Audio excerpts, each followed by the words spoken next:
Thousands of vehicles travel over this section of Interstate 12 behind me every day through Denham Springs, Louisiana, a few miles east of Baton Rouge. But record-setting rainfall in 2016 put this entire section I'm standing in underwater. And one man who volunteered to help others in the flood found himself clinging to life through one of the tops of one of these trees.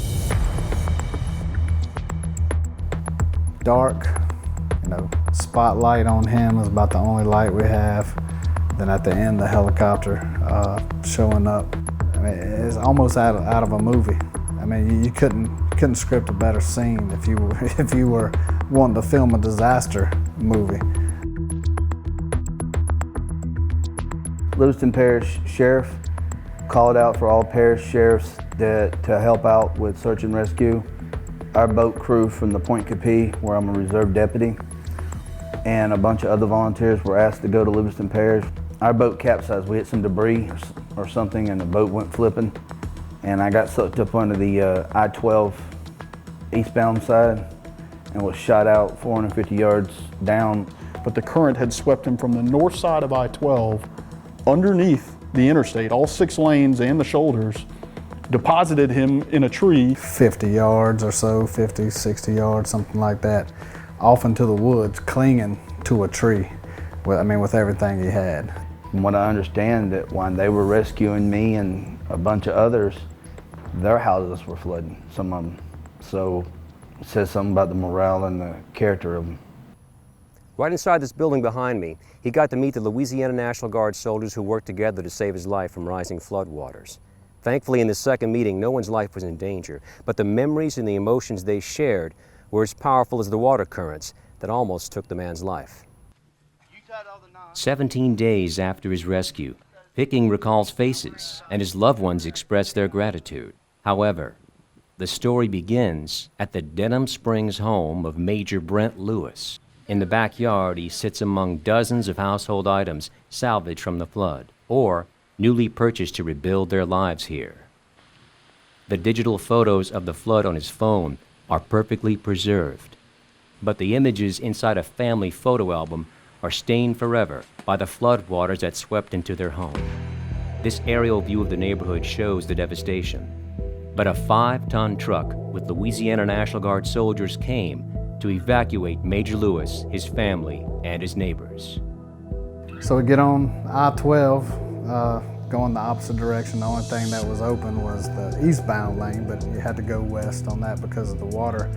The median had dammed up the water from the north. Here we are traveling on I-12 and we get flagged down by a civilian. The first responders who had rescued her, their boat had just capsized. Alert all the responders in the area and try to coordinate a rescue. Major Brent Lewis, who we had just evacuated from his own neighborhood with his family in the back of a 5-ton, who was in civilian clothes, is already trying to convince me that he's going to get in the water and go save this gentleman that was stuck in a tree about 100 meters off the road. His left arm was hurt. All he could do was hang on with his right arm. And thankfully Captain Mounts has got some real experience from his sapper school training and from some of the rope rescue schools that we've been to on the CST. Obviously, if we keep waiting like we're doing now, this individual's gonna die. It's not gonna be an injury, it's gonna be a death. I put a life preserver on, tie a rope to me, and tied another life preserver to the end of the rope. I just wanted to make it to this one tree and see what I could do from there, and I made it to that tree. But even then, still the current continued to push him away from Mr. Picking and make it even more difficult to throw that rope. 10 meters from him, and the rapids started hitting me. I didn't doubt that we were somehow gonna get this gentleman out of there, but I knew it wasn't gonna be the way that we were trying at that point. So they started to pull me back. And then he was able to give us some real information about what the conditions are like.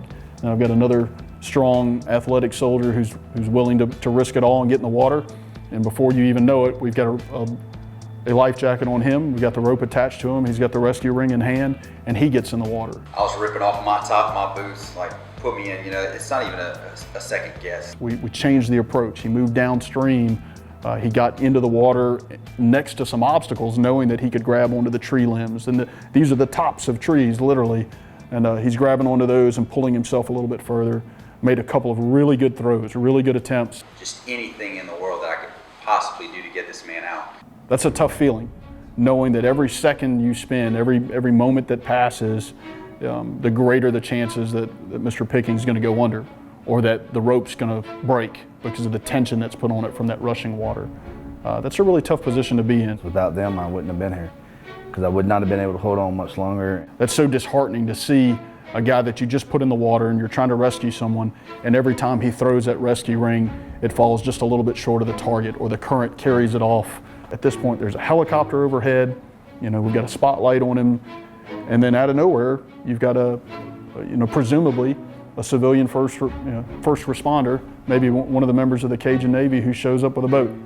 And before you even can give him direction, he takes the initiative, basically slams his boat off of the trailer into the water. I said, I need somebody in the boat, and before I could get the word boat out, Sergeant Martin's in there. It was a situation that we just had to react to, and that's exactly what I did. And I saw them put the boat in the water, and the boat kind of struggling to get over to that same spot that I was just in. Instead of trying to swim around in the current or push the boat through the current, recognizing that a boat had already been capsized by the power of the current, the guy drove his boat straight through those treetops, using the obstacles themselves to stabilize the boat, give Sergeant Martin a platform to throw that rescue ring from. That's probably the best toss I've ever seen in my life, because he nailed it. Mr. Picking had the frame of mind and the calm, pretty collected demeanor considering what he'd been through. Got an arm through that rescue ring very quickly, got it draped over his head. As soon as I saw him catch the life jacket that Sergeant Martin threw, and he caught it, and he was able to put it over himself quick, no issues, just like, thank God. I really don't consider myself a hero. I just consider myself a member of a team that we all came together as a collective, and we did our thing. We tried one way, it didn't work. Tried a second way, it didn't work. And that third way, rescued a man, and he's alive today because of it. If it hadn't been for all those people coming together at that right time, this story could have ended very differently. And so maybe we can call that heroism, maybe we call that courage, maybe we call that coincidence or good fortune, whatever it is. I call it providence. I think something brought us all together. Leadership, service, and you have an opportunity to have someone who was risking his life to save others. We find out about it because of someone he just saved, and then we, who've just completed our mission, are given the opportunity to help out someone who was helping others. I don't know if you could script a better story than that. Without them, I wouldn't have been here, so I had to meet them. I just had to meet my heroes.